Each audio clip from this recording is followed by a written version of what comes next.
After the devastating battle that unfolded upon Ullanor, the armies of the Imperium stood shaken and broken. The once proud imperial host had suffered losses so severe that entire legions seemed hollowed out by grief and exhaustion. And among all the tragedies that scarred that battlefield, none struck deeper than the fall of the last surviving heir of the Lord of Mankind, the Master of Fire Vulcan, who perished in a final clash with the monstrous war boss known simply as the Beast. Their deaths entwined in mutual destruction like two dying stars collapsing into shadow. Yet even with such a terrible price paid, the war was far from won, for the orks had not been destroyed. Their green tide continued to surge across the galaxy, a relentless storm of brutality and madness. Another beast rose to bellow its war cry, shaking countless human worlds to their core and reminding the Imperium that no victory had truly been secured, only borrowed time snatched from oblivion. Across the stars, newly claimed frontier sectors had become the battlegrounds where Astartes chapters clashed endlessly with the Greenskins. These warriors, now entrenched in brutal planetary campaigns, could no longer spare forces, resources, or reinforcements for Terra, even though the cradle of humanity trembled under the threat of annihilation. Each chapter was fighting for survival, locked in battles that devoured men, ammunition, and hope. And Courland, the Lord Commander of the Imperium, understood a truth as bitter as iron. He could not abandon these frontier worlds. He could not order every Astartes to return to Terra in full retreat, for such a command would doom entire regions of mankind, surrendering them to the green tide and allowing the orks to spread unchecked across the void. So instead, he sought a new strategy, one that could reshape the very nature of imperial warfare. Courland conceived a plan that would maximize the strength of their limited forces without crippling the existing Astartes structure. He envisioned drawing small numbers of elite warriors from multiple chapters, combining them into a new formation operating with kill teams as the foundational combat unit, a hybrid force.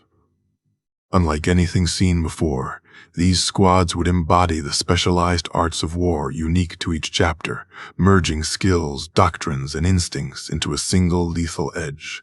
Their mission would not be to wage grand campaigns, but to strike swiftly and surgically, using small-scale special operations to infiltrate orc strongholds, sabotage strategic assets, assassinate war bosses, and collapse command hierarchies of the Green Horde.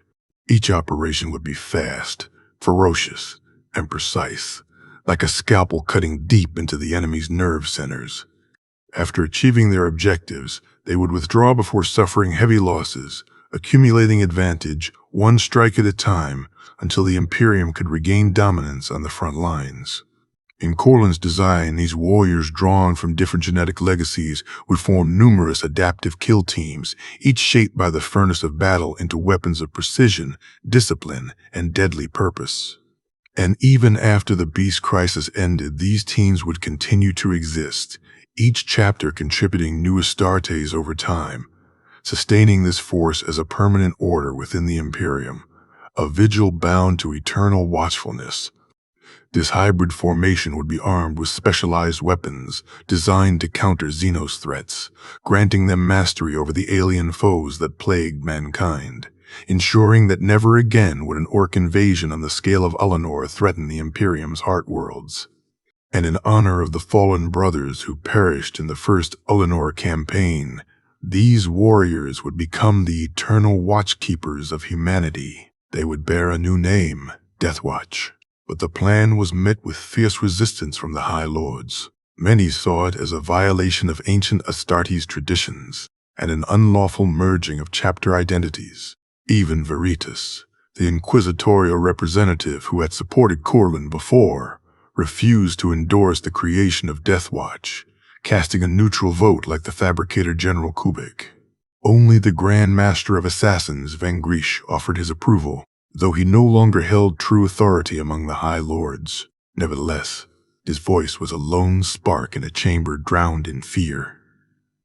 for the council feared what might emerge from blending warriors of so many gene legacies. They feared unity among Astartes as much as they feared the orks themselves. But their fear was soon eclipsed by a greater terror, the Moon of War.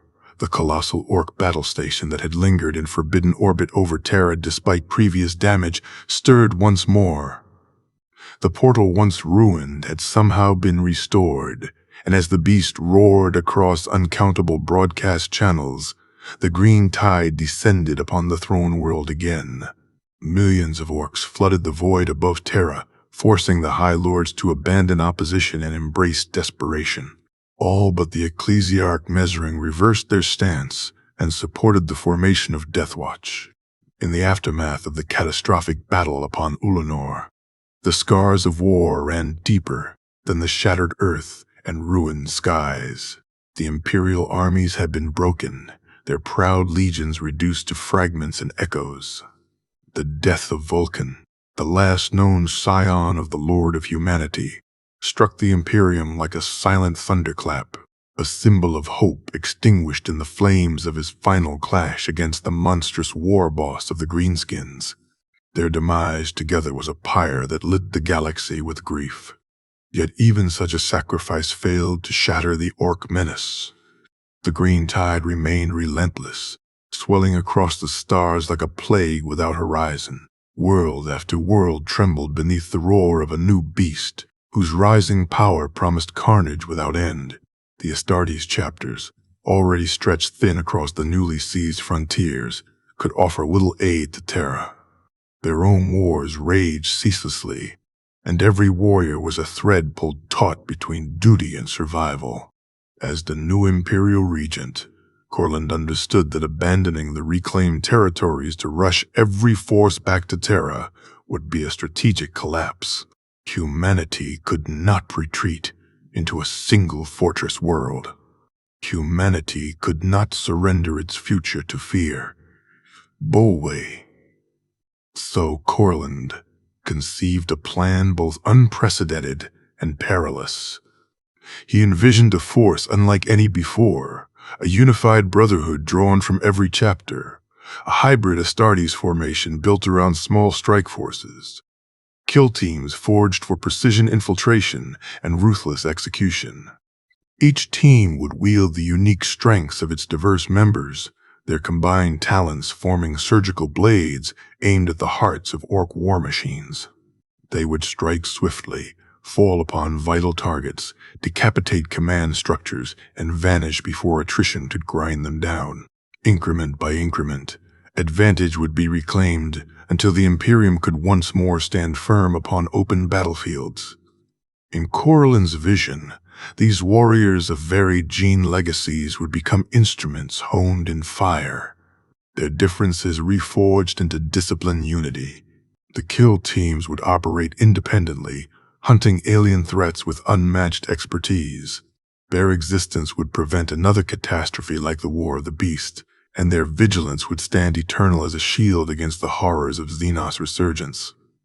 In honor of the countless brothers who had fallen upon Ullanor, and as a renewal of the oath to stand watch over humanity, this force received a solemn name, the Deathwatch.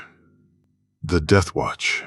Yet the proposal ignited outrage across the High Lords of Terra. This was seen as a violation of the ancient tenets governing the Astartes. The very idea of mingling chapters touched upon old fears of uncontrollable power.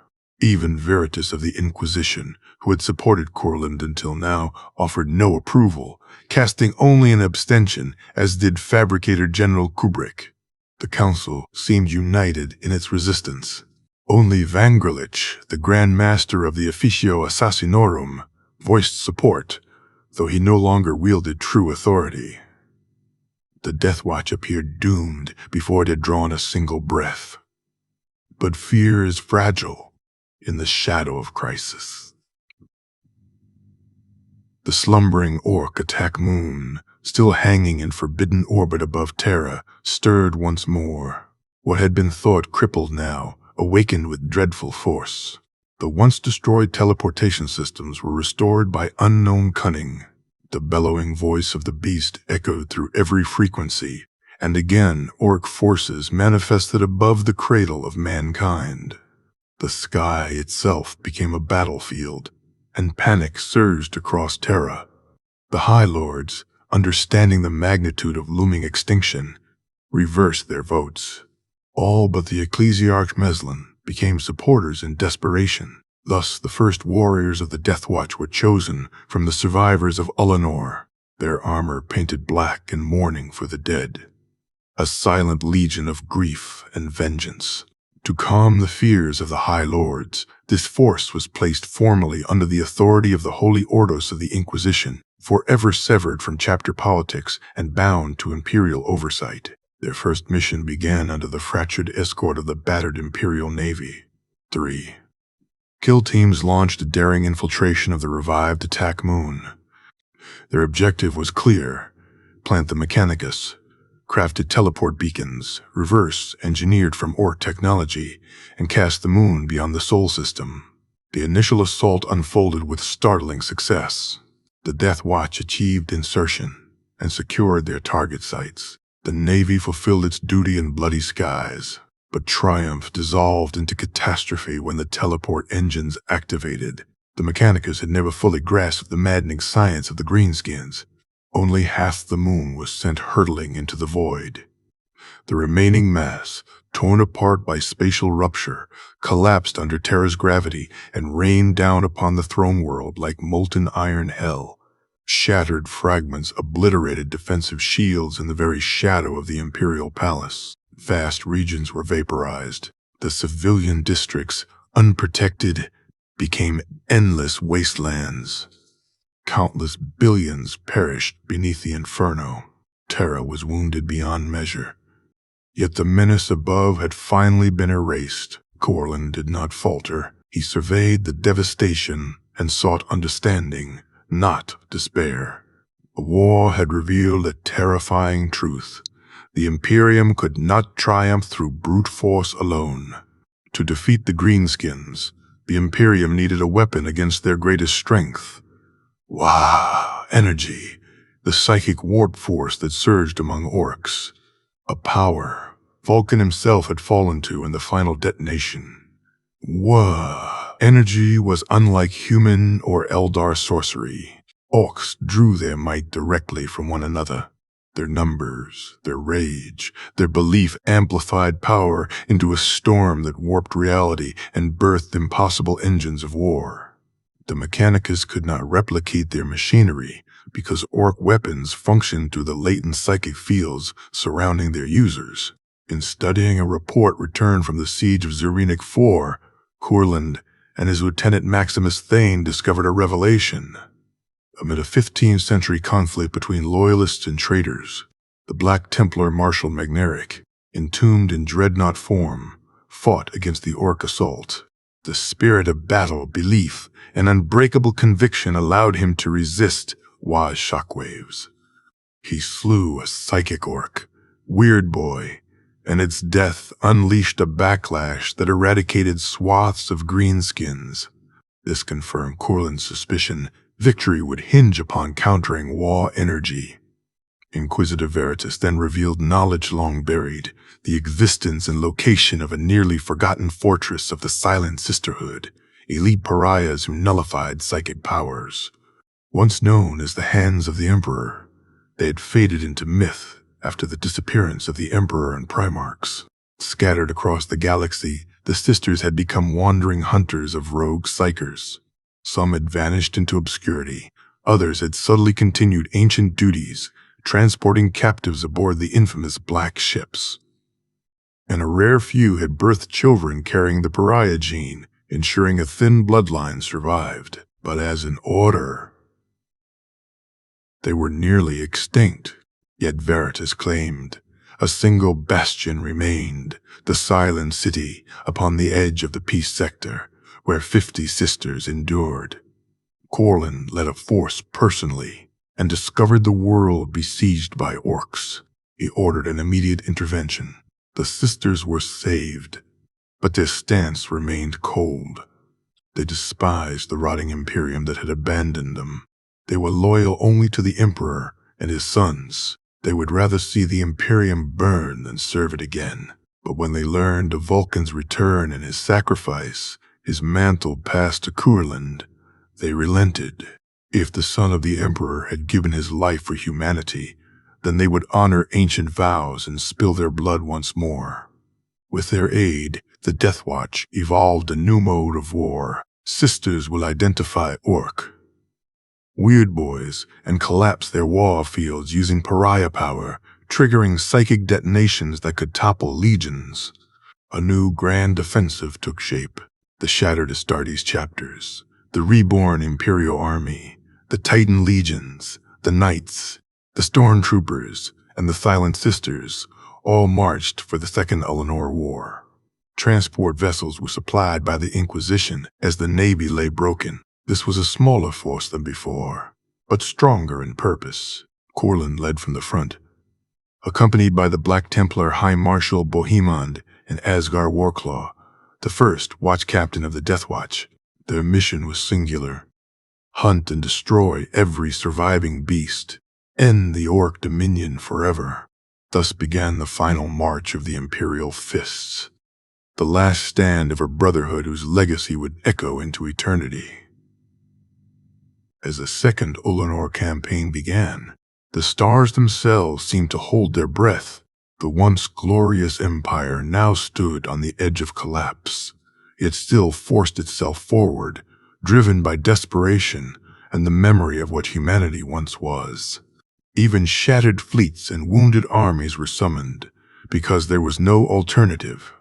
Any world that fell to the green tide became another hive of madness, another seedbed for unending war.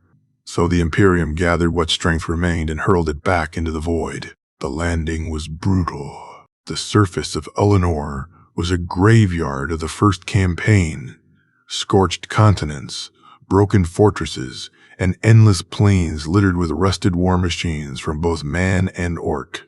As the transports touched down, the air crackled with hostile energy, for the Wa was not just a military force, it was a living storm. Every surviving greenskin chanted with a frenzy that made the earth vibrate. Their psychic power fed the Wa'a energy, and the battlefield itself became a cauldron of violent potential. Deathwatch kill teams advanced first, moving like silent shadows through toxic winds. Their black armor absorbed the flickering light, and their every step measured to perfection. They were the blade that would carve the path. Each warrior came from a different chapter, each carrying a legacy of triumph and tragedy. Nonetheless, they fought as one, united by duty and the grim certainty that failure meant extinction. The Sisters of Silence followed close behind, their presence chilling the air. The psychic storm around the orcs twisted and recoiled, for these warriors radiated the dead calm of the null, their soulless essence unraveling. Wa energy like frostbite gnawing into living flesh. When the first orc psyker unleashed a torrent of green lightning, Deathwatch did not scatter. Instead, the sisters stepped forward, their null aura collapsing the energy back onto its source. The blast detonated the psyker, and a ring of nearby orcs crumpled as if crushed by invisible weight. This moment of devastation ignited hope across the battle lines, for it proved Wa energy could be broken, and when something can be broken, it can be defeated. Meanwhile, the main Imperial armies waged a grinding war across the plains. Titans marched like steel gods, their thunderous steps shaking mountains. Knights charged with roaring engines and banners scorched by firestorm winds. The Astra Militarum and stormtrooper regiments surged forward, turning trenches into rivers of mud and blood. They fought not for glory, but for the survival of every human world still clinging to life. And though they died in thousands, their sacrifice bought time for the real mission to unfold. At the heart of the operation was a single objective: the final beasts. Any surviving war bosses that could rekindle the Wa had to die. If even one escaped, the cycle of destruction would begin anew. For orcs did not fear death. They fed on it. They evolved through war. So the only true victory was annihilation, complete and absolute. Courland, the Imperial commander, led from the front, refusing to hide behind walls or thrones. His armor scored by countless battles, his voice steady with purpose. He knew every decision he made would echo through history. Yet he felt the weight of Vulcan's legacy upon his shoulders.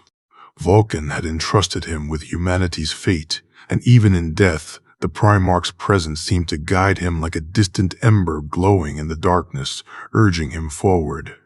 As the elite strike force carved a path deeper into Ork territory, the world itself seemed to convulse.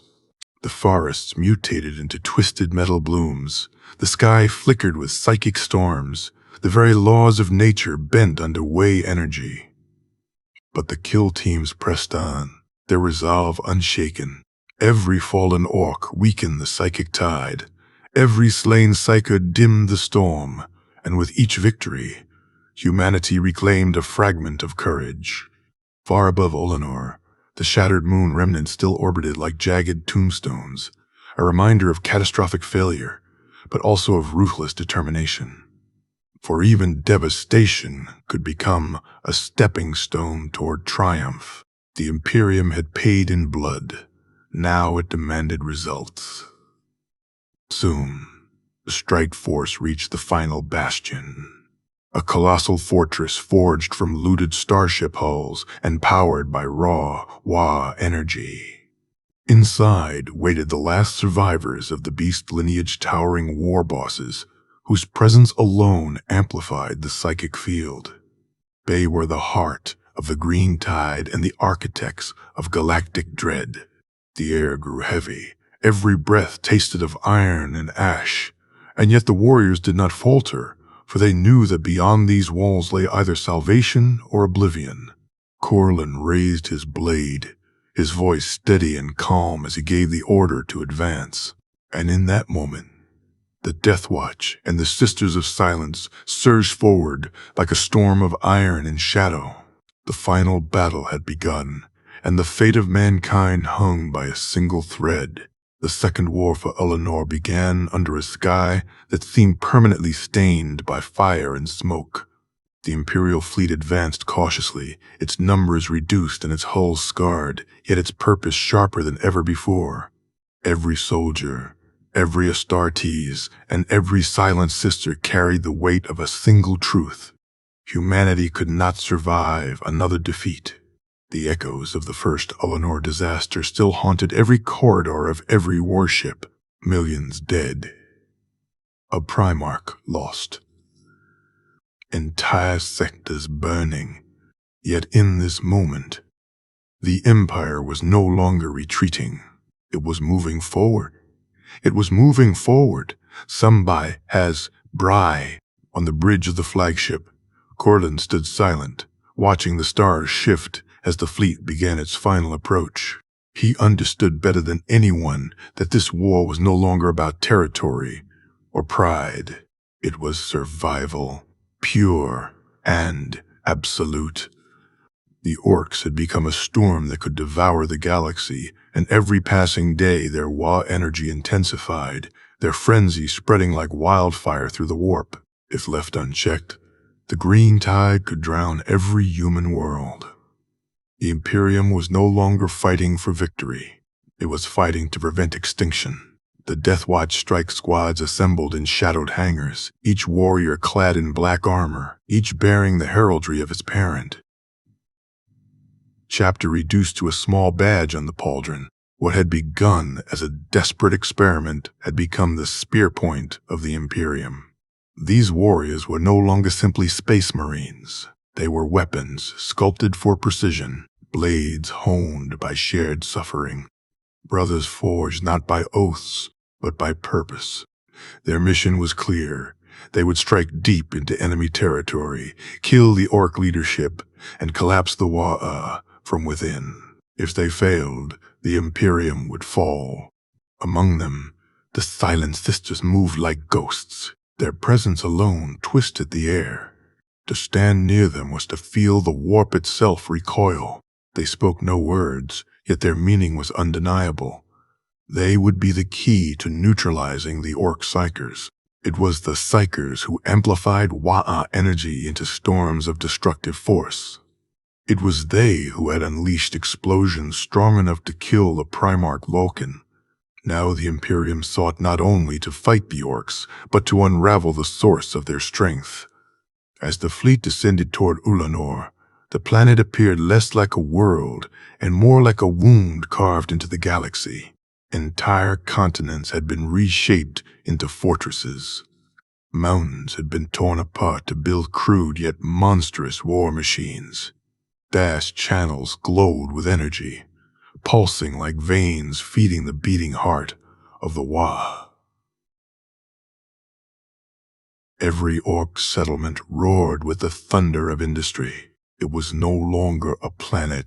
It was a factory for annihilation. When the first landers touched ground, the battle erupted instantly. The orcs did not retreat. They did not fear. They did not fear. Their bellows shook the earth, and their numbers seemed endless. Imperial troops met them with disciplined fire, ranks of Astra Militarum, unleashing volleys that cut down thousands. Yet still more came. Titans strode through the chaos, unleashing beams that vaporized entire battalions. Knights charged forward, their lances blazing, splitting armored orc walkers in half. Yet every victory came at a cost. The orcs grew more frenzied, more unstoppable, their Wa energy rising like a storm with every death and every scream. Deep within the chaos, the Deathwatch moved.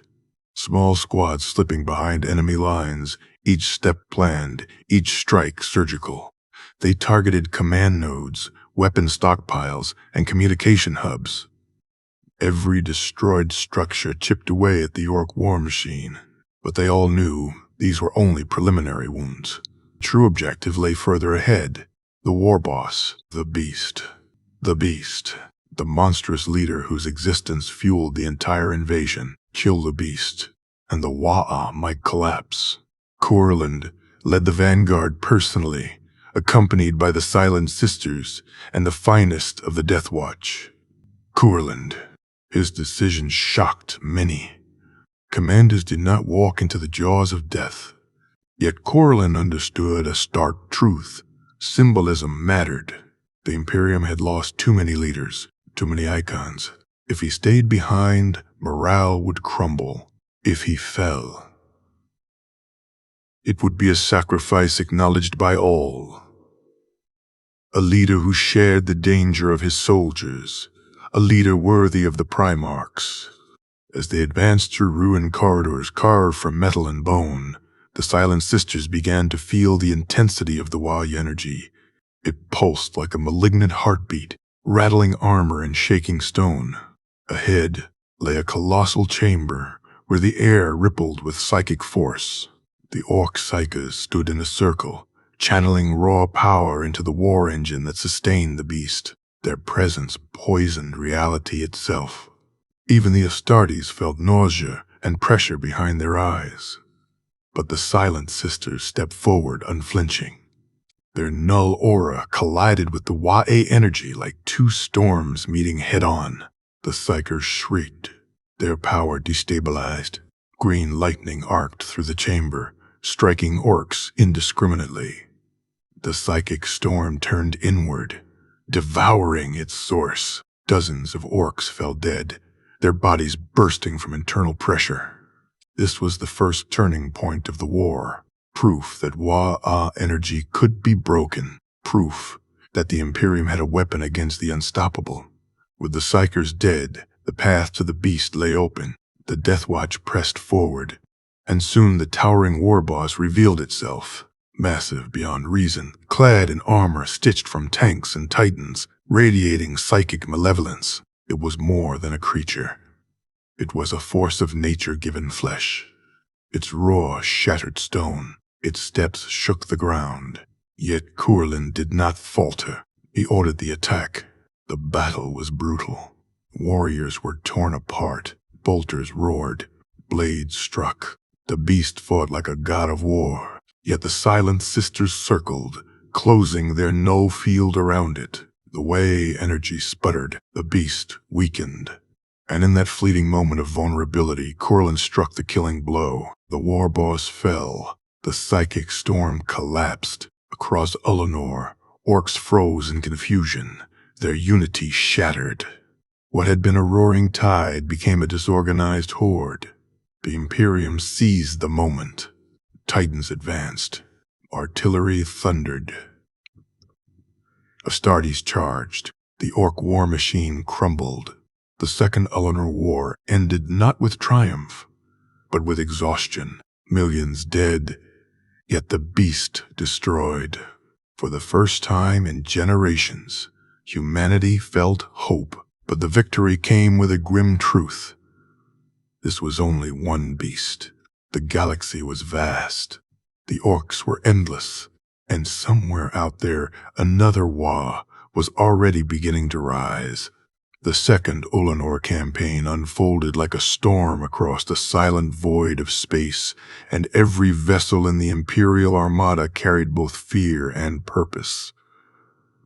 The Deathwatch kill teams stood ready, their black armor absorbing the cold glow of distant stars, while the Silent Sisters remained wordless and unmoving, their very presence suppressing the psychic echoes that leaked from the approaching war. The Imperium had suffered too much to retreat again, and every soldier knew this battle was not merely a campaign, but a reckoning. When the fleet breached Ulanor's orbit, the world below seemed twisted and scarred by endless war. The once towering orc citadels had grown even more grotesque, powered by crude engines and psychic madness, fed by the Wa energy of millions of greenskins. A war boss ruling this world had risen in power beyond all expectations, his presence radiating a psychic pressure so intense that even hardened warriors felt their minds shudder. The first bombardment began, but the orcs only roared louder, drawn to the promise of battle as if violence itself was their lifeblood. On the surface, the Deathwatch deployed in fast-striking formations, each kill team carving into orc territory with precision. They targeted communication hubs, power nodes, and gathering points, breaking the sprawling orc horde into fragmented packs. The Silent Sisters marched among them, and wherever they advanced, the psychic power of the orcs faltered. Energy crackled and sputtered like a dying flame. Every green-skinned psyker caught in their presence howled in agony as their unstable minds collapsed, triggering catastrophic psychic backlashes that incinerated their own kind. Entire mobs of orcs fell without a single bolter being fired, proving the terrifying effectiveness of this new strategy. But the deeper the Imperium pushed, the more the orcs rallied. Their numbers seemed endless, and their frenzy grew with every death. The ground shook with the weight of their charge. Crude war machines thundered forward, belching smoke and flame, while mobs of monstrous knobs battered against Imperial lines with unstoppable ferocity. The air was choked with dust, blood, and the deafening roar of a species born for war. War, casualties mounted, and for a moment it seemed the Imperium had once again underestimated the scale of the threat. Yet Corlin did not falter. He ordered a full breach toward the heart of the orc stronghold, where intelligence suggested multiple war bosses were gathering, consolidating into a new leadership structure that threatened to surpass the horrors of the previous beast.